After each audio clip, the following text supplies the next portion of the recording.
ये है ABPL digital network और आप देख रहे हैं ABPL न्यूज। नमस्कार, मैं रिया तोमर, आपका स्वागत है ABPL न्यूज में। चलिए शुरू करते हैं खबरों का सिलसिला। बाजपुर के ग्राम चकरपुर में कैबिनेट मंत्री अरविंद पांडे ने आपदा प्रभावित सैकड़ों लोगों को सहायता राशि चेकों का वितरण किया। इस दौरान उन्होंने सरकार द्वारा पीड़ित लोगों की हर संभव सहायता किए जाने की बात भी कही। अतिवृष्टि आई और निश्चित ही इस अतिवृष्टि में जो आम गरीब जनमानस हैं और जो संपन्न लोग भी हैं, आपदा सभी की आई, सब लोगों का नुकसान हुआ है। इस घड़ी में जो आपदा का नियम है उसके तहत 3800 रुपये का चेक अनुमन्य है, जो हमारी सरकार ने तत्काल गरीबों को सहायता दिलाने के लिए, पीड़ितों को सहायता दिलाने के लिए दिया गया। लेकिन मैं अपनी तरफ से, क्षेत्रवासियों की तरफ से, मैं अपने मुख्यमंत्री जी का, अपनी पूरी सरकार का, अपने सभी कैबिनेट के साथियों का, मैं सबका धन्यवाद देना चाहूँगा कि उस 3800 रुपये की राशि को बढ़ा के 5000 रुपये कर दी गई है। और वह भी नहीं कि किसी को चक्कर काटना पड़ेगा।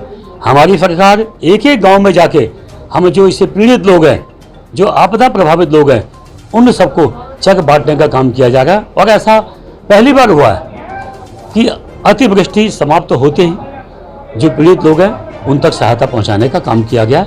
निश्चित ही हमारी सरकार बधाई की पात्र है और हमारे जो सरकारी अधिकारी कर्मचारी हैं, सभी लोगों ने एकजुट होकर बड़े मन के साथ आपदा प्रभावित लोगों की सेवा की है। हम सभी अधिकारी कर्मचारियों का भी हम इसके लिए साधुवाद करते हैं। हरिद्वार में हाथियों की आबादी क्षेत्र में आने से रोकने के लिए हरिद्वार वन प्रभाग ने वोट पेट्रोलिंग शुरू की है। प्रमुख वन संरक्षक राजीव भरतरी ने हरिद्वार पहुंचकर वोट पेट्रोलिंग को हरी झंडी दिखाई। आइए देखते हैं पूरी खबर।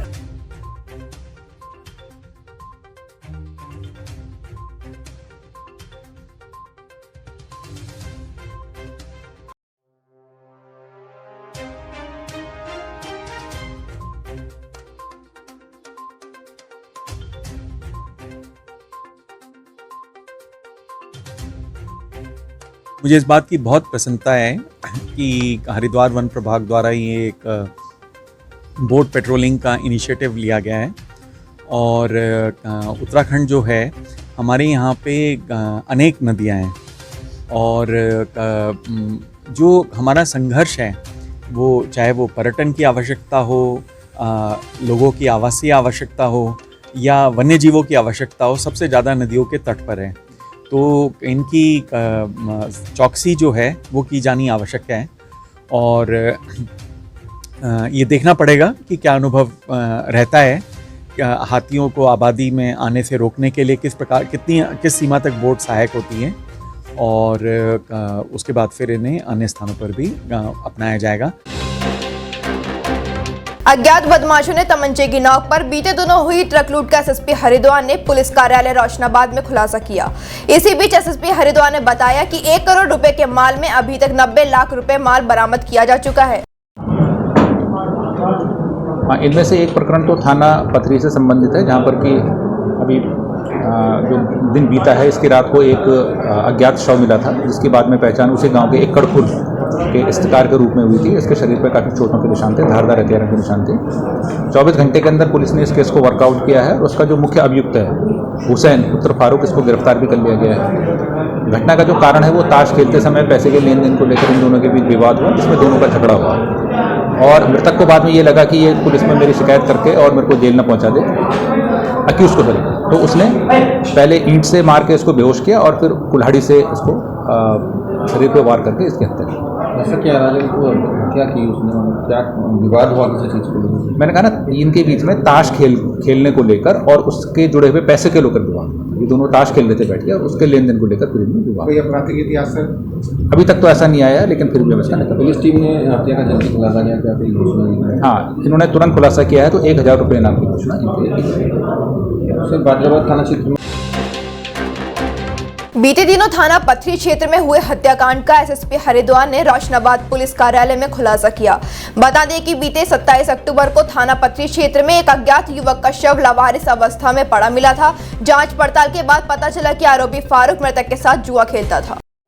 जो हिंदुस्तान यूनिलीवर है, इसका एक ट्रक चला था फैक्ट्री से हसनगढ़ के लिए हरियाणा में, और पतंजलि के पास इसको कुछ अज्ञात लोगों ने अपनी गाड़ी से ओवरटेक करके इसको ओवर पावर करके कब्जे में ले लिया था और इसका जो सारा माल है वो एक दूसरी जगह ट्रांसफ़र करके खाली ट्रक को छोड़ दिया था। ये सामान करीब 1 करोड़ रुपए का था, तो 1 करोड़ रुपए की लूट करीब लिखी गई थी। उस दिन से ही हमारी पुलिस की टीम लगातार इसमें लगी हुई थी पिछले 5-6 दिनों से, और अंततः इसमें सफलता प्राप्त हुई, जबकि इसमें 2 अभियुक्त इस घटना में जो थे शामिल, सुनील और शैलेश, इन दोनों को गिरफ्तार किया गया और इनकी निशानदेही पर 90% यानी 90 लाख का माल पुलिस ने बरामद कर लिया है। बाकी 10 लाख के लिए प्रयास किए जा रहे हैं। इनके द्वारा पूछताछ में बताया गया कि इनके साथ 3 लोग और इस घटना में शामिल हैं, इनकी तलाश की जा रही है और ये काफ़ी एक अच्छी रिकवरी है, एक अच्छा काम है। इसमें जो घटना में प्रयुक्त ट्रक था वो भी बरामद हो गया है, जो दूसरा ट्रक जिसमें इन्होंने माल ट्रांसफ़र करके तीसरी जगह छुपाया था वो भी बरामद हो गया है। इनमें से एक जो सुनील है, यह काफ़ी कुख्यात अपराधी है जिस पर कि कई दर्जन मुकदमे हैं। एक अभी लेटेस्ट इसने पंजाब में एक और डकैती की थी एक सुनार के यहाँ, उसमें भी ये वांछित चल रहा है और इसमें 2500 रुपये के इनाम की मेरे द्वारा घोषणा की। जलापुर का भी भाजपुर में भाजपा प्रदेश प्रवक्ता राजेश कुमार ने अपने आवास पर प्रेस वार्ता रखी। इसी दौरान राजेश कुमार ने कांग्रेस पार्टी और पूर्व मुख्यमंत्री हरीश रावत पर जमकर प्रहार किया। प्रेस वार्ता के दौरान राजेश कुमार ने पूर्व मुख्यमंत्री हरीश रावत को कांग्रेस की कलह का केंद्र बताया। हरीश रावत जी हैं कांग्रेस की कलह का केंद्र हैं। समय समय पे सुर्खियों में बने रहने के लिए उन्होंने धर्मों के लिए भी राजनीति करने के लिए जो है अपने विवादित बयान दिए हैं और माफ़ी भी मांगी है। पहले यहाँ उत्तराखंड के जो हैं 4 जो है कार्यकारी अध्यक्षों को लेकर के, एक अध्यक्ष, स्थायी अध्यक्ष, 5 अध्यक्षों को लेकर के जो है उन्होंने सिख धर्म की जो भावनाओं को आहत करने का काम किया। पंच प्यारे का जो बयान दिया था, उसके बाद से जो है राजनीतिक कार्यक्रम था। लड़ाई लगातार कांग्रेस के अंदर अंतर्कलह से गुजर रही है कांग्रेस। आपने देखा होगा रामनगर में उन्होंने कहा मेरे घर में देवता नाच रहे हैं। अब वो बाबा केदारनाथ जी के दर्शन करके आए हैं और उनकी इच्छाएं हिलोरे मार रही हैं। समय समय पर राजनीतिक बयान देते रहते हैं। दिल्ली और पंजाब बेहतर जानता उन्हें, वो क्या क्या करते हैं। जहां भी हरीश रावत जाते हैं वहां कांग्रेस समाप्त हो जाती है। उसका आप देख लीजिए, पंजाब का जीता जागता उदाहरण है। जिस दिन वहां के सीएम चन्नी ने शपथ ली तो उन्होंने कहा मैं ये चाहता हूं कि उत्तराखंड में भी ऐसे ही दिखे, है ना। और अगले दिन जो है उनका बयान ये था कि जो है पंजाब के चेहरे के रूप में सिद्धू चमकेंगे। फिर मैं आपसे कहना चाहता हूं कि अभी वो हमारे यहाँ भी एक शीर्ष नेता थे जो दल बदल करके उधर चले गए। उनकी भी इच्छाएं जागृत हो गई थी कि शायद मैं उनमें से तो नहीं हूँ, मैं ही तो नहीं हूँ क्या। उनकी भी इच्छा थी कि मैं इस शीर्ष नेतृत्व में जाऊं। 2012 में भी उन्होंने यहाँ की जनता से यही कमिटमेंट किया था कि मैं विधायक नहीं बनूंगा, मैं तो सीएम का चेहरा हूं। जनता ने पूरा देखा, पूरा सम्मान दिया। अब आज जो है वो केंद्र बिंदु कुछ और है। वो कह रहे हैं कि मैं तो राजनीति का नर्तक हूँ और मैं तो राजनीति में नाचने के लिए ही आया हूँ और इस प्रदेश की सेवा मैं करूँगा। तो निश्चित रूप से हरीश रावत जी की कथनी करनी और कांग्रेस की जो कथनी और करनी उसमें बहुत बड़ा अंतर है।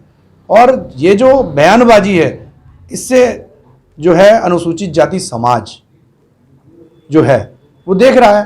कुछ लोग अपने निजी स्वार्थों के लिए दल बदल करते हैं, ये समाज ये भी देख रहा है। तो कोई ठेकेदार ना बने समाज का। अनुसूचित जाति समाज पहले से बहुत सक्षम हो चुका है और बहुत समझदार हो चुका है और निश्चित ही 2022 में इन सब लोगों को जो है इनके जो किए हुए काम है उनका जो है परिणाम मिलेगा। शक्ति फार्म के सनातन धर्म मंदिर के पावन पवित्र प्रांगण में 7 दिवसीय श्रीमद् भागवत कथा का आयोजन कृष्ण कृपा मिशन चैरिटेबल ट्रस्ट के द्वारा किया गया, जिसके चलते बुधवार को कथा के छठे दिन कथावाचक स्वामी लक्ष्मण दास महाराज ने झांकी एवं कथा के माध्यम से भी भक्तजनों को भगवान के साक्षात दर्शन कराए।